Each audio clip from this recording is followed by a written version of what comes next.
Hey everybody, Ted Danson here to tell you about my podcast with my longtime friend and sometimes co-host Woody Harrelson. It's called Where Everybody Knows Your Name, and we're back for another season. I'm so excited to be joined this season by friends like John Mulaney, David Spade, Sarah Silverman, Ed Helms, and many more. You don't want to miss it. Listen to Where Everybody Knows Your Name with me, Ted Danson, and Woody Harrelson sometimes, wherever you get your podcasts. Rediscover skin that looks as vibrant as you feel. Medik8 is a British clinical skincare brand trusted by dermatologists for visible, age-defying results without compromise. And right now is the best time of the year to try it. Medik8's 30% off during their Black Friday sale. If you've been curious about retinol, start with Medik8's Crystal Retinol Night Serum. It's award-winning, ultra-gentle, and proven to work 11 times faster than traditional retinol, smoothing wrinkles, brightening dark spots, and firming skin without irritation. Or try the fan-favorite Liquid Peptide Serum, clinically proven to smooth fine lines in just 7 days. And if you want that lifted, deeply hydrated feel, Medik8's newest innovation, Advanced Pro Collagen Plus Peptide Cream, delivers visibly rejuvenated skin while reducing wrinkles. This is the moment to elevate your routine. Medik8's 30% off Black Friday sale is happening now through Tuesday, December 2nd. Visit medik8.us, that's MEDIK8.us, and save 30% on age-defying skincare.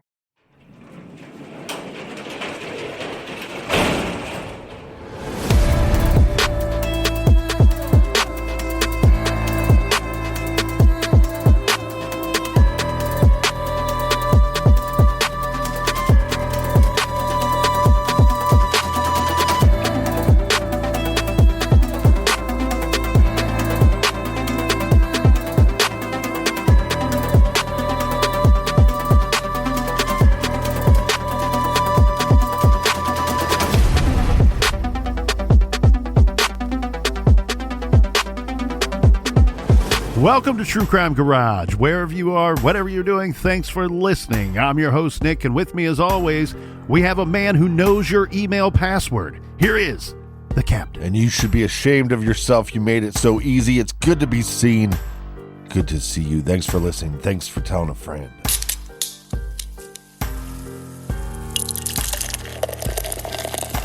Today, we still have some of this fantastic beer called 14 Karat. 14 Karat is a 14th anniversary IPA brewed by the brew team over at Sun King.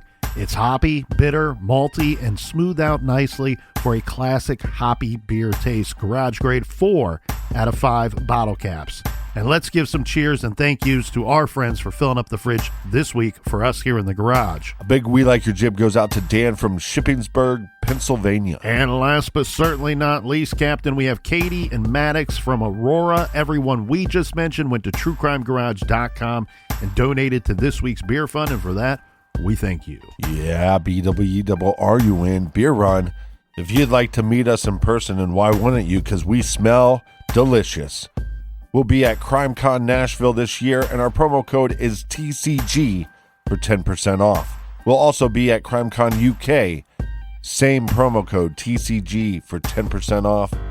Join us, smell our musk, and that's enough of the business. All right, everybody, gather around, grab a chair, grab a beer. Let's talk some true crime.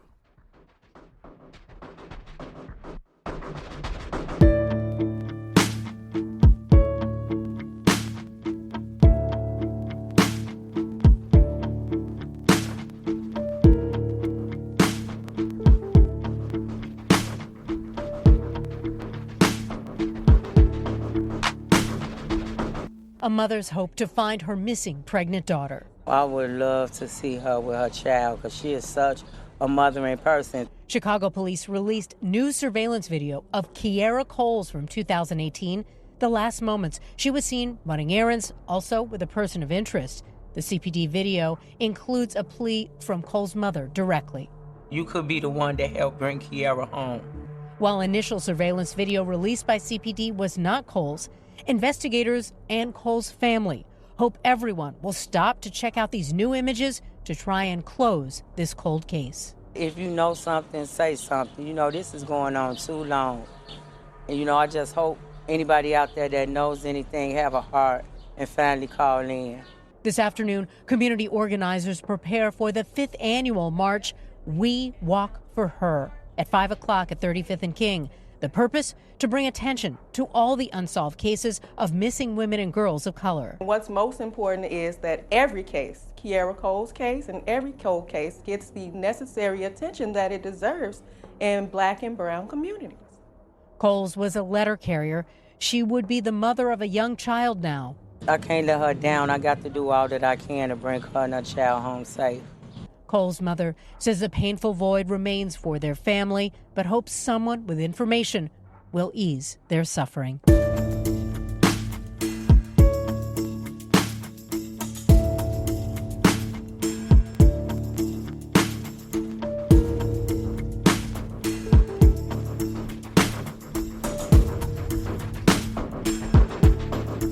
In April of 2019, ABC News talked to Karen Phillips, Kierra's mom.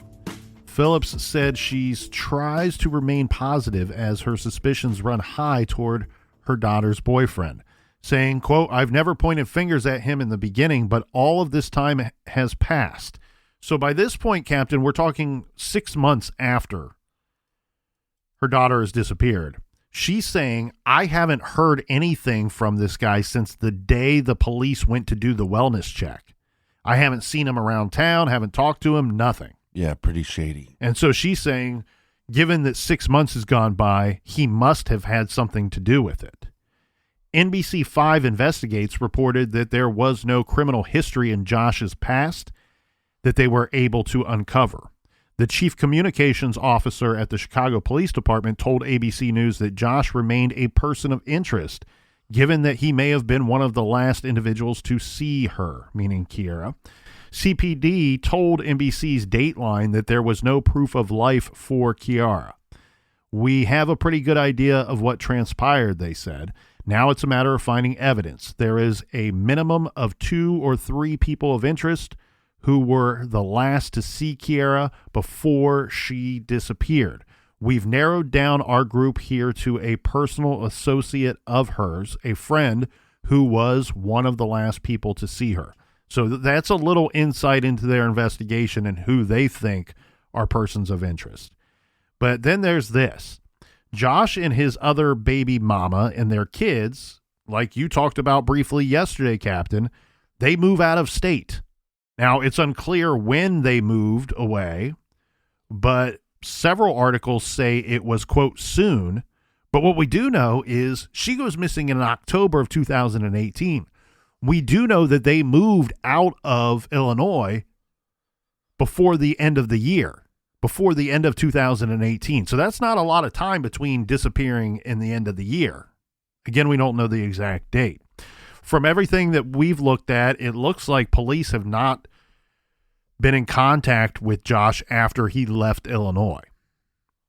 In January of 2019, we have Kierra's family and several postal worker friends that held a very public vigil/press conference for their missing loved one. This was led by community activists and her relatives, all pleading for information in the case and also reminding the public that there was a $28,000 reward for information in this case. That reward included $25,000 from the U.S. Postal Inspection Service, $2,500 from the Chicago branch of the National Association for Letter Carriers. So they're banding together, hoping to find one of their own. Some of the relatives called out Josh Simmons by name at this event, demanding that he speak with police since he had refused to do so since very early on in the investigation. They all loudly demanded, "Clear your name." In fact, Karen said that Josh had never been officially questioned. In her opinion, she meant beyond this initial interview. The crowd cheered when people questioned why, if Josh hadn't done anything, that he was afraid to talk to the police. Kierra's dad gave an impassioned speech pointing out that Josh's missing in action status is questionable and should be questioned. And he was begging the public for tips and for leads. Well, just to be clear, I have no problem with Josh getting a lawyer. But again, this is your girlfriend of 6 years. She's carrying your child. you would think you would want to give them as much information as possible. Well, and then another sad date will be the due date. April 23rd was the due date, and it came and went and no new news. In May of 2019, the family announced that the reward for information leading to Kierra's whereabouts had increased to $46,000. This was after a rather large donation from a local businessman. And unfortunately, no one has ever come to collect that money. We've not found Kierra. In July of 2022, there was more bad news. Kierra wasn't found, as we stated, but the CPD announced that they were, this is one of the issues that I have with this case. They announced that they were, quote, suspending the investigation. So the case classified as suspended, meaning that the case cannot proceed further at this time. Right. That can happen for a variety of reasons, from my understanding, including detectives exhausting all leads.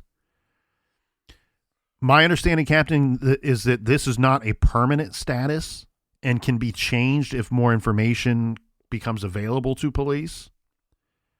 But, of course, her family is horrified to learn that the police were essentially abandoning the case, the investigation. Karen told ABC News that she feels the police just put it, meaning the case, to the side because they were frustrated with it. It's already frustrating that it's going to be 2 years, she said, and for you all, meaning the Chicago Police Department, to say you all don't have enough to go on, it's really disappointing. I mean, if you've not spoke to your person of interest who moved out of state since he moved. Yeah, which is ridiculous. It seems to me like kind of a lazy job if you're going to go, well, we're suspending the case because we're lacking information. Pick up a phone and call this guy. Yeah. Fly down there and try to interview him. Yeah. See if he will talk. Times change, people change. Maybe he will talk. Maybe he's tired of the fingers being pointed at him and we're in his direction and he's willing to open up. Not that it really matters much, but I would like to know if he transferred to another USPS job, because that'd make it less suspicious of why he would transfer. But because, like we said before, he had a good position at the USPS in Chicago. Police have stated they countered after the announcement of the investigation being suspended that they continued to work jointly with the U.S. Postal Inspection Service and the FBI, and that the case remained a high-risk missing persons investigation with foul play suspected. So it's a little talking out of both sides of your mouth, I guess, in this situation. It to say this one thing, then also almost in the same breath say that the case has been suspended doesn't seem to be on point here. Now, it also seems like law enforcement went from being very connected to the family and giving them information, and again, privied information. Hey, well, you're telling us this isn't your daughter. We know it's not your daughter. Don't tell people. We're on the same team. They kind of go from that to not really having much communication with Karen at all. Well, and here's the thing, too, and this became an issue. So in 2021, remember the Gabby Petito case?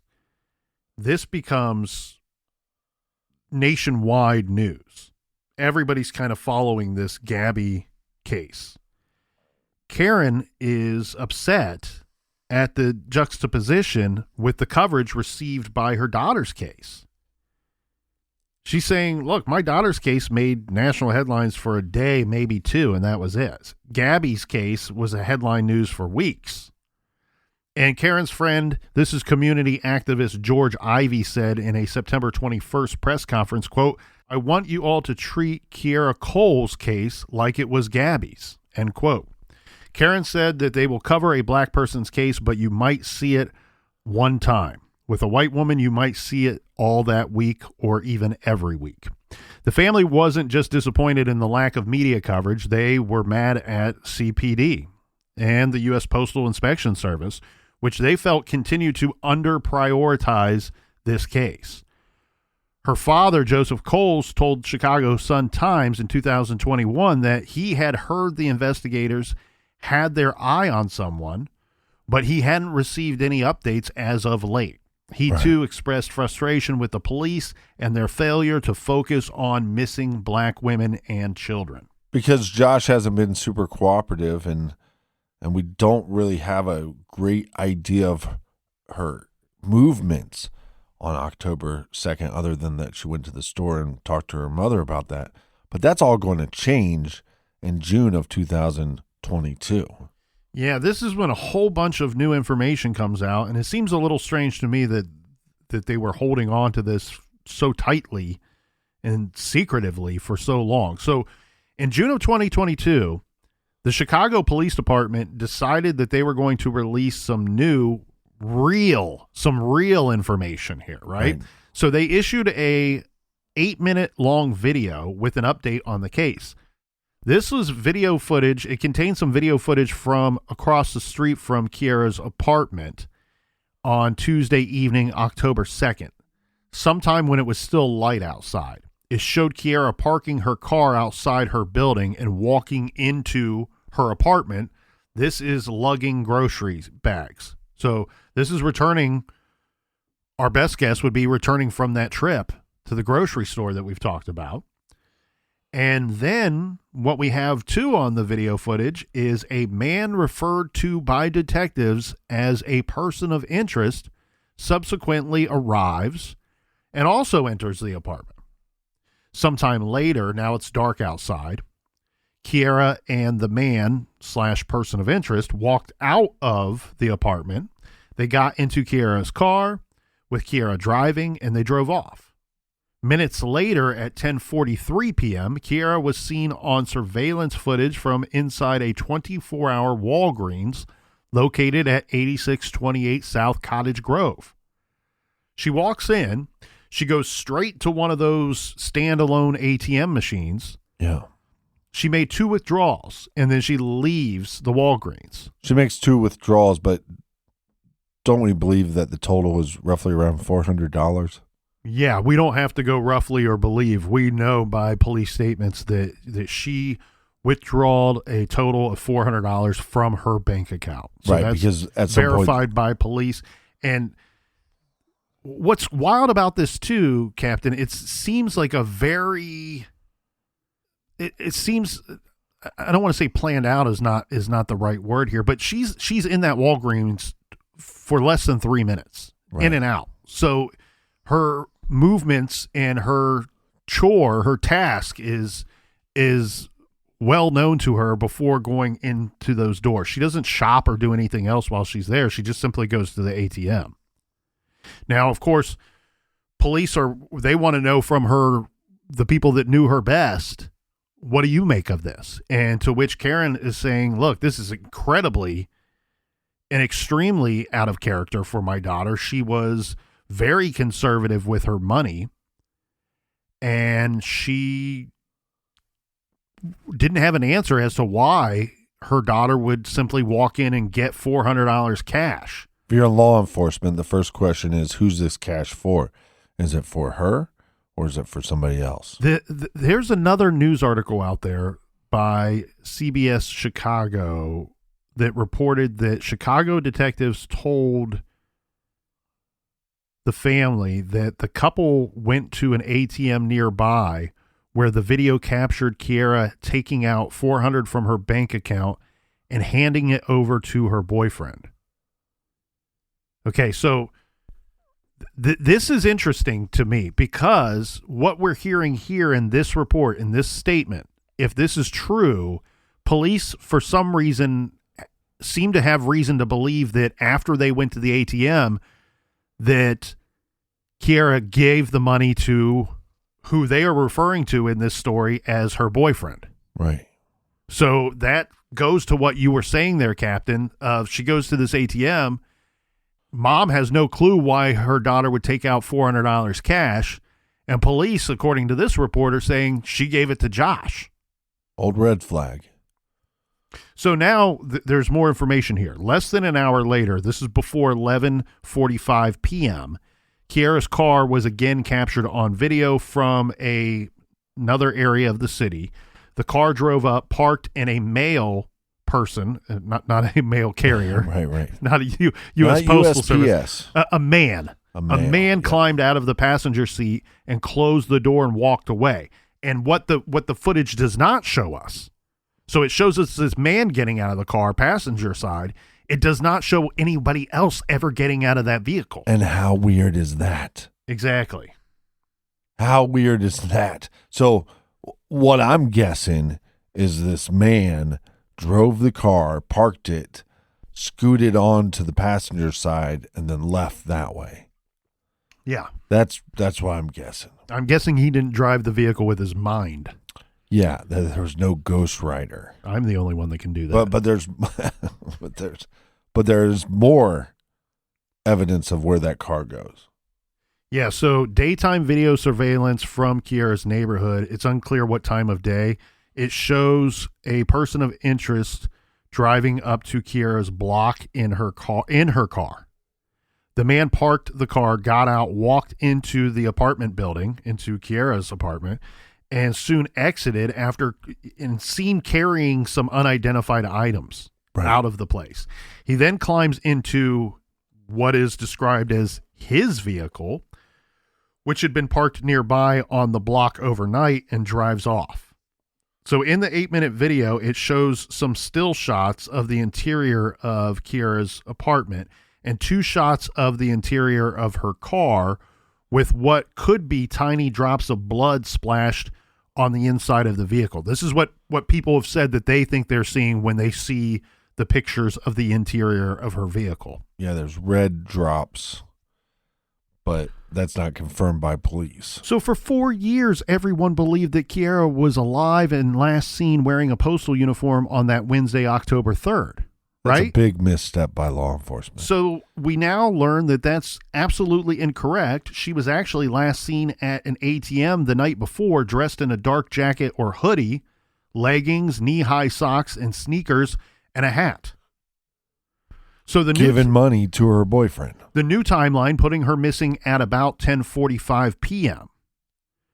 Tuesday, and no one really alerting to her being missing until Thursday meant that someone had plenty of time to dispose of Kierra and dispose and hide. And we say it every week: hide, bury, burn, conceal evidence.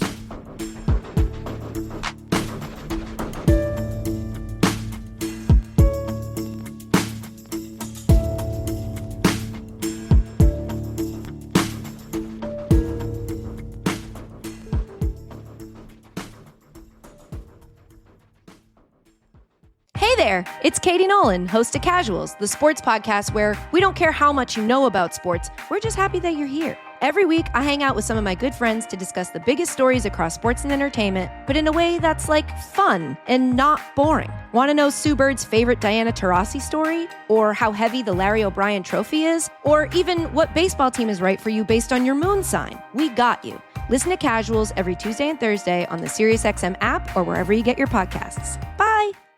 Rediscover skin that looks as vibrant as you feel. Medik8 is a British clinical skincare brand trusted by dermatologists for visible, age-defying results without compromise. And right now is the best time of the year to try it. Medik8's 30% off during their Black Friday sale. If you've been curious about retinol, start with Medik8's Crystal Retinol Night Serum. It's award-winning, ultra-gentle, and proven to work 11 times faster than traditional retinol, smoothing wrinkles, brightening dark spots, and firming skin without irritation. Or try the fan-favorite Liquid Peptide Serum, clinically proven to smooth fine lines in just 7 days. And if you want that lifted, deeply hydrated feel, Medik8's newest innovation, Advanced Pro Collagen Plus Peptide Cream, delivers visibly rejuvenated skin while reducing wrinkles. This is the moment to elevate your routine. Medik8's 30% off Black Friday sale is happening now through Tuesday, December 2nd. Visit medik8.us, that's MEDIK8.us, and save 30% on age-defying skincare.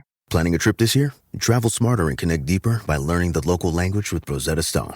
With over 30 years of experience, Rosetta Stone's immersive, intuitive method helps you live the language, not just memorize it. Choose from over 25 languages, including Spanish, French, Japanese, and more. Their true accent speech recognition technology gives real-time feedback to help perfect your pronunciation. No translations, just natural learning that builds from words to phrases to full conversations. Whether you have 5 minutes or an hour, you can learn anytime on desktop or mobile. Get a lifetime membership and unlock all 25 languages. Learn as much as you want, whenever you want. Rosetta Stone. Learn confidently. Connect authentically. Don't wait. Unlock your language learning potential now. Listeners can grab Rosetta Stone's lifetime membership for 50% off. That's unlimited access to 25 language courses for life. Visit rosettastone.com/pod50 to get started and claim your 50% off today. Don't miss out. Go to rosettastone.com/pod50 and start learning today. Oh, the car from Carvana's here. Well, will you look at that? It's exactly what I ordered. Like, precisely. It would be crazy if there were any catches. But there aren't, right? Right. Because that's how car buying should be. With Carvana, you get the car you want. Choose delivery or pickup and a week to love it or return it. Buy your car today with Carvana. Delivery or pickup fees may apply. Limitations and exclusions may apply. See our 7-day return policy at Carvana.com.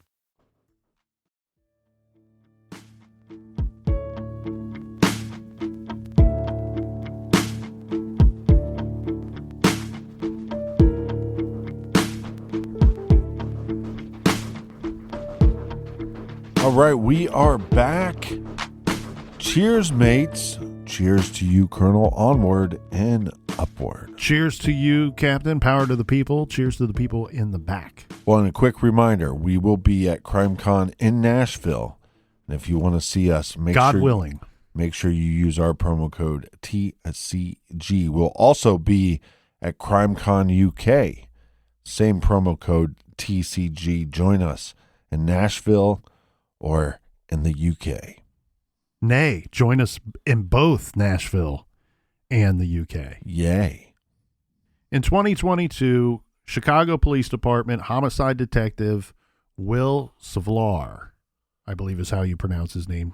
Will Savlar. Spoke with NBC5 Investigates. He told the investigative news team that he believes Kierra was not alive for long after the handoff of the $400 cash. So this is hearing it right from the mouth of a detective. Right from the horse's mouth. How dare you speak of Detective Will Savlar. Maybe that's an upgrade. Who knows? Handoff of the $400 cash. So they seem to have reason to believe that she gets this money from the ATM, hands it off to the person of interest. He specified that the person of interest is not a stranger in this talk with NBC5. He said that this person of interest has regular access to the apartment, but the fact that he came back to the residence after Kierra was last seen was significant. And the good detective goes on to say, in the totality of what happened the night before, that's a big deal, end quote. Note that CPD refers to this person only simply as a person of interest repeatedly and never uses this person's name. They have never confirmed that Josh is or was the person of interest seen on the video with Kierra heading out on Tuesday night and then parking her car on Wednesday alone. Right. But everyone knows that it was Josh that they are referring to. Remember that a couple of years earlier, police had said that they had 2 or 3 people of interest and a good idea of what may have happened to Kierra. But hold on a 2 or second. 3 people, Captain. So But Josh and who? But I just want to point out that it seems like law enforcement is like, well, we have video footage of Kierra going into her apartment. And then who follows behind her? Josh. And then they leave and they take Kierra's car. And who does she leave with? Josh. But then when they start talking about these other movements, they never confirm that it's Josh. It's very strange. Well, and, you know, this is something that we should have talked in great detail with Williams about. But again, this is a whole different state. We're in Ohio, so I don't know that it's the same everywhere. But right. You would think the United Postal Service is a pretty uniform outfit, so you would think whatever goes on here probably is going on in other states. But the reason why I'm really honing in on this police statement that where they say time and time again, we've narrowed it down to 2 or 3 people of persons of interest. So everybody, John Q. Public out there and John Q. Garage out there, they all believe that they're seeing Josh Simmons on that footage that was finally put out by police.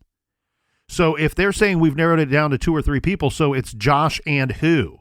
Right. Do they have reason to believe that he had an accomplice? And the reason why I'm kind of circling around this little detail like some kind of hungry vulture here is that if you have to not only punch in codes and whatnot when you're calling off, but also give some kind of voice, well, we do know, we have reason to believe there's information out there that suggests that the other woman involved in this love triangle, Kierra, who, this is weird too, was also pregnant at the time, but there's information out there that tells us that she worked for the Postal Service as well. Right. So is she the one that calls off for our missing person? Does she punch in the codes and have to give voice, a woman's voice, and call off for her? Well, it makes a lot of sense. And guess who's missing? Josh. MIA. And Kierra. He's like, you got a missing persons investigation on my long-term girlfriend? He gave him the old smell you later and went down to Louisiana. Yes. Smell you later, losers. So in March of 2023, finally we're in this year, Captain, current year, Kierra's family announced yet another increase in the reward. Somebody out there, if they know something, speak up, because you stand to make a whole lot of money here. This is $63,000 that they announced. Or just do the right thing. Be a good person. Donate the money to charity. If you had any reason to be quiet before, $63,000 might make up for those reasons. So they held another birthday party for their missing daughter, this in September of 2023, and they stated, quote, as the years go on, it gets harder and harder. Definitely with the police not doing what they're supposed to do, it makes it even harder, Karen told CBS News. We should note here, Captain, that a NamUs profile, the website NamUs, if you go there, there is a NamUs profile that was created for our missing person, Kierra. This was created in 2019. Right. And on that profile, it states that she has a tattoo of a heart on her right wrist, a jaguar on her shoulder, and a tattoo reading Lucky Libra on her back. So some identifying marks there. I think it's pronounced jaguar. She would be 31 years old today. So very sad here, very young woman here with her whole life ahead of her. And she had everything in place. She had worked hard to put everything in place to have a successful life. And not only would she be 31 years old today, her baby would be 4 years old. Yeah. Well, and like Karen says, it's frustrating. I couldn't imagine being the mother of a victim and it just not getting the traction. And we've seen this for years. I mean, the cases we covered. But sometimes it's just because there's not enough information, or there's not a fascinating twist or turn, or we don't have any video footage. This case has all those. This case should have been talked about more. But sometimes... It's only 5 years old. Yeah, but again, sometimes a bigger, more juicy story, the sexier story comes out, and then cases don't get the coverage they deserve. Well, we covered a case just a couple weeks ago here in the garage that was 20 years old. It was at the 20-year marker for a missing loved one. And right. Oddly enough, the person of interest in that case moved to Louisiana as well. I love the state of Louisiana. I love New Orleans. But it seems like lately from the garage, we got a lot of persons of interest fleeing to that state. But I bring that up only because to compare this 5-year-old case with the 20-year-old case, remember in that one, the family, after getting no answers and not being able to give a proper burial to their daughter are so broken and beaten down after 20 years. Remember, the father said, like, I don't even blame the guy anymore. I don't even really care. I don't even know if he should go to prison anymore. Maybe it was just an accident. I just want to know what happened and where my daughter is. Right. So that's what the time will do to these people, to these victims. Yeah, they start grabbing at straws, willing to settle just so they can bury their loved one. So I'm hoping here, Captain, and we're not the first ones to bring this up, but there's some startling parallels to another case. And I'm hoping that this case and where this case is today may offer some form of hope to Kierra's family, and that maybe that justice is on its way. So this case is Akia Eagleston. So in May of 2017, Akia, she's 8 months pregnant at this time. She failed to show up for her own baby shower. She's 22 years old at the time, attractive, vivacious, young black woman with everything going for her, just like who we've been talking about for the past 2 days, Kierra. She already had a little girl who she adored. Her Facebook post and communications with family members ended abruptly on May 3rd. Some of the information says literally in the middle of a conversation with a friend. Just stops. Dead air. It took a few days before the family reported her missing, just like in Kierra's case, and in fact in a lot of missing persons cases, especially when the missing person is an adult. But Akia was pregnant with her boyfriend's baby. His name is Michael Robertson. He was the last person to see her alive. Again, startling parallels to Kierra's case. This from CBS News. Akia was last seen withdrawing money from a BB&T bank in downtown Baltimore to put a down payment on a new home she planned to share with her boyfriend, Michael Robertson. She was last seen taking cash out of an ATM, just like Kierra. And then this. Robertson's cousin also told the court that Eagleston had confided in her about physical attacks by Robertson's other baby mother. Her name is Hannah Pomeroy. Just 2 weeks before she disappeared. I guess there was some kind of altercation that was known about. Robertson and this other woman, they move out of state as well. They go to Michigan, just within a couple of months of Akia disappearing.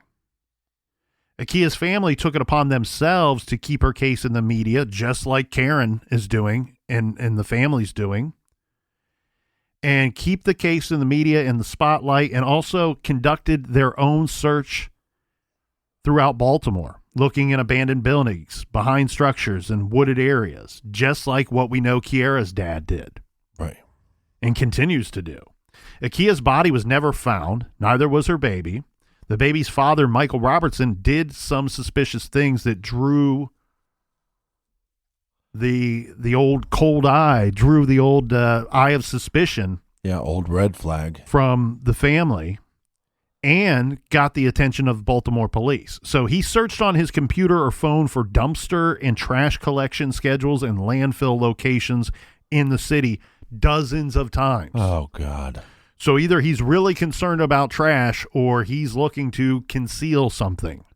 Well, he was trash, so. He lied about needing money for their apartment.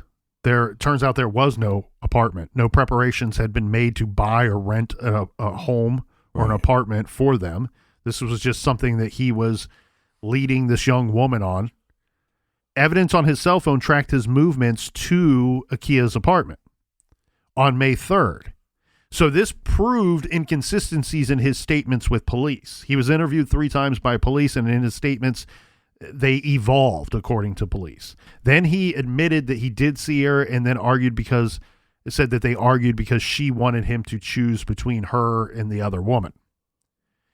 Well, police were unable, unfortunately, to find Akia, but they believe that Robertson killed her in her home and put her in a dumpster.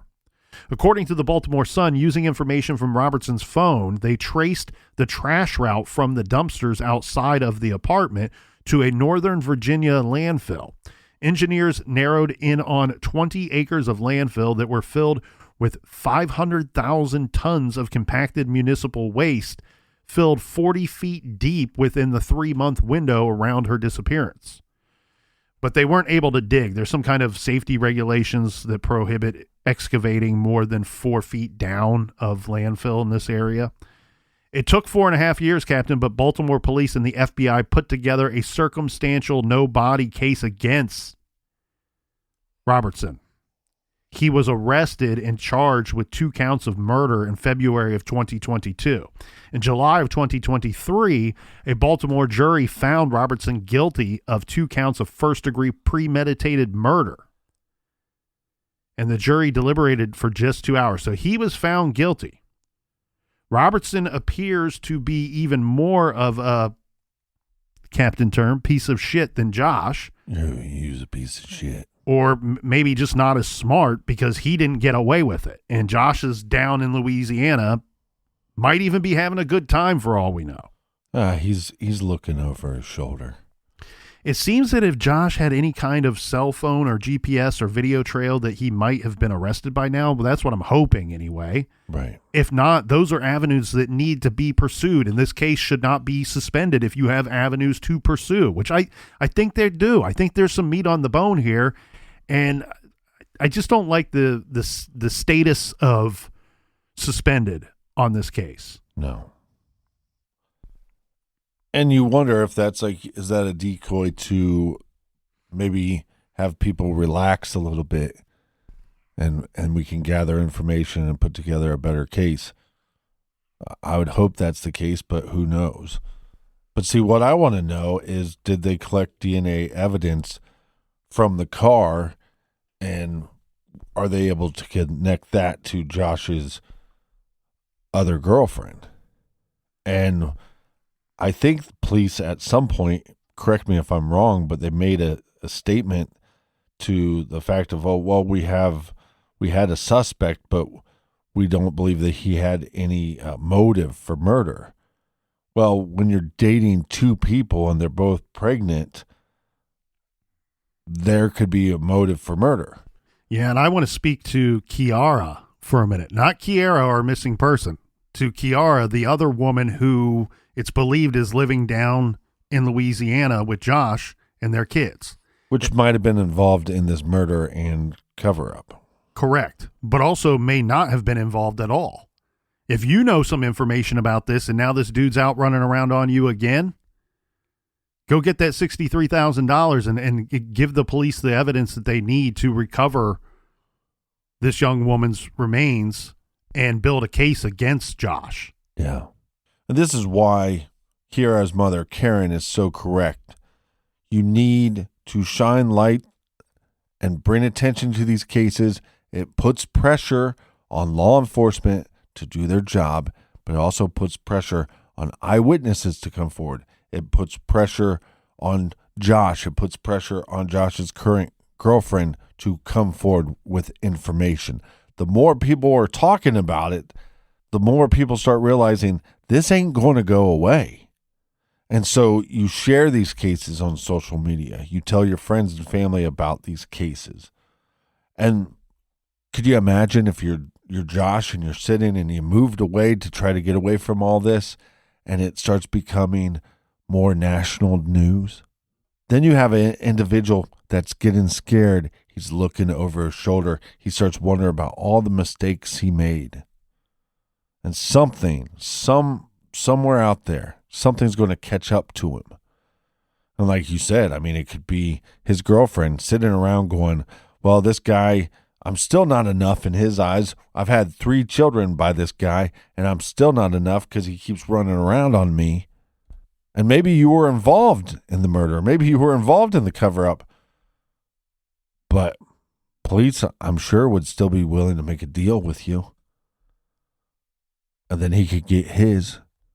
And make no mistake about it. This guy's a piece of shit. He dated her for 6 years, and he didn't search for her. He didn't put up flyers. He didn't knock on doors. He lied to the family. He lied to law enforcement. He changed his story. He basically said, hey, I didn't see her on the 2nd. And then we have video footage. And guess who's in that video footage? Everybody believes it's him, Josh Simmons. And then on top of that, you have your pregnant girlfriend then go withdraw money? $400? What do you need that $400 for? This person is not answering questions. Lawyered up. Moves out of state. Doesn't know anything. I mean, he's a real piece of shit. We will certainly have images, photos of Kierra on our website and on social.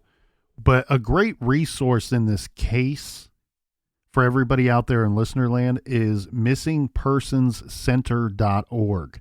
So if you search Kierra Coles on that website, you're going to see a bunch of different photographs of Kierra. You're also going to get some of the news updates that they had throughout the years. But more importantly, you're going to get links to the videos that came out, right? The ATM video. You're going to get links to the other videos and to links to seeing her mother, Karen, speaking so passionately about her daughter and trying to find her daughter.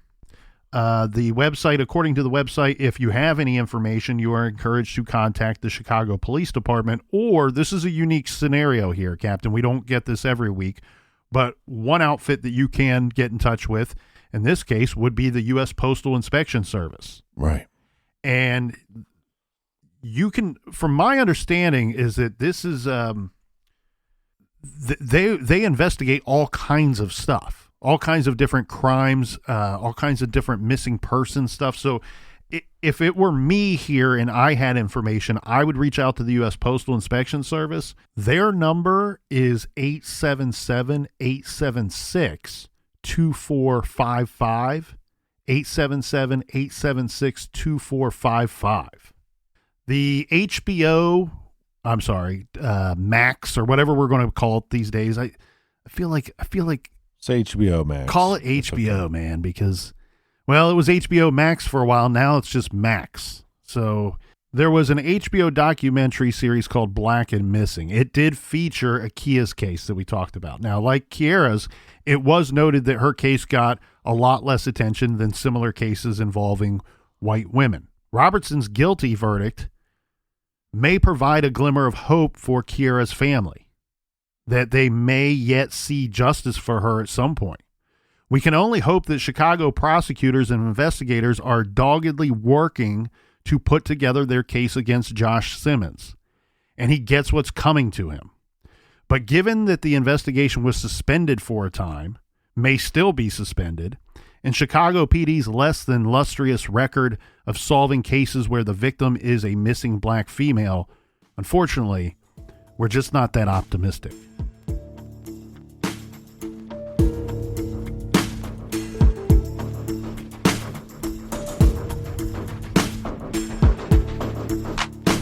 Well, thank you so much for joining us here in the garage. If you'd like to support the show, tell a friend or share a case on social media. Colonel, do we have any recommended reading for the beautiful, beautiful listeners? This week, Captain, we have a combo platter. We have a little recommended listening and a little recommended reading. I love when good people team up for the greater good. And so these are two things that we've recommended in the past. One is the Missing Persons podcast. We have Mike Morford over there and Jessica Betancourt, who have been great friends of our show for many years. They run the Missing Persons podcast and do a fantastic job. And I just noticed that last week their guest was Bill Gilmore. He is Jennifer Kessie's uncle who wrote the book Aftermath that we have recommended in the past. So check out our good friends over at the Missing Persons podcast, and make sure you check out Bill Gilmore's book about his missing niece, Jennifer Kessie. That's a very solvable case. We just need to put more people and more efforts in that regard. You can find those two great recommendations and many more on our website's recommended page, truecrimegarage.com. And while you're there, sign up for the mailing list. Till next week, be good, be kind, and don't litter.